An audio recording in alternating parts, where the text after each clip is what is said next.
औरत और मर्द के मिजाज में बहुत फ़र्क होता है। हर चीज़ जो कुदरत के अकॉर्डिंगली अच्छी लगती है। जो औरत होती है ना, उसमें कुदरती तौर पर ममता ज़्यादा होती है, और मर्दों को वो औरतें अच्छी लगती हैं जो उनकी परवाह करती हैं, उनकी माँ की तरह उनकी मोहब्बत में गिरफ़्तार होती हैं और उनका ख़्याल रखती हैं। बिल्कुल इसी तरह मर्द औरतों को भी वो मर्द ज़्यादा अच्छे लगते हैं जो कि उनके बाप की तरह उनका ख़्याल रखते हैं। जैसा उनका बाप उनसे बेलौस मोहब्बत करता है, औरतें भी चाहती हैं कि उनका जो शौहर है ना, वो उनके बाप से एटलीस्ट थोड़ा बहुत मिलता-जुलता हो, जिससे उनको सेंस ऑफ सिक्योरिटी मिलता रहे। लेकिन जब तक बात फ़ितरत के अकॉर्डिंगली रहती है ना, तब तक बात बहुत अच्छी लगती है। जैसे ही बात फ़ितरत से हट जाती है ना, वो चीज़ें बुरी लगना स्टार्ट हो जाती हैं। जैसे ही कुछ मर्द ऐसे होते हैं जिन्हें इंडिपेंडेंट औरतें बहुत बुरी लगती हैं। उन्हें यूँ लगता है कि ये कमाना शुरू हो जाएँगी, ये हमारे सर पे चढ़ के नाचेंगी, ये हमारे घर का पता नहीं क्या हाल करेंगी।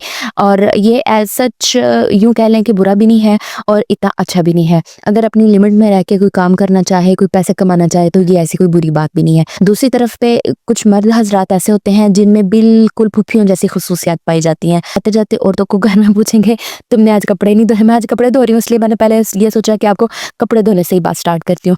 तो आते-जाते पूछेंगे, तुमने आज कपड़े नहीं धोए? तुमने फलाँ जगह की सफाई नहीं की? ये बर्तन वैसे ही पड़े हुए हैं, ये इस जगह पे डस्ट क्यों है? अब अगर घर में बहुएँ हैं तो उनके मामलात में दखल-अंदाज़ी करते रहेंगे, ये आज मैके क्यों गई है? ये कल क्यों नहीं चली जाती?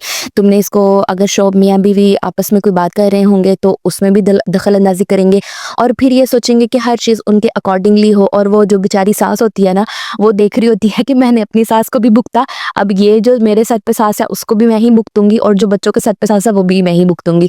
डेफ़िनेटली हर चीज़ जो है वो फ़ितरत के अकॉर्डिंगली अच्छी लगती है। अल्लाह ताला ने मर्द को बनाया है कि वो घर की सरपरस्ती करे, कमा के लाए, घर को एक छत फ़राहम करे अपने बच्चों को, और एक साएदार दरख्त की तरह अपनी फ़ैमिली के ऊपर हसार बन के रहे। लेकिन वही मर्द जब औरतों वाली हरकतों पे आते हैं ना, तो वो सबको बहुत बुरे लगते हैं। लेकिन ये चीज़ उन लोगों को फ़ील नहीं होती। बिल्कुल इसी तरह जब जो औरतें होती हैं ना, वो घर चलाती हुई अच्छी लगती हैं, अपने घर के मामलात दुरुस्त करती हुई अच्छी लगती हैं।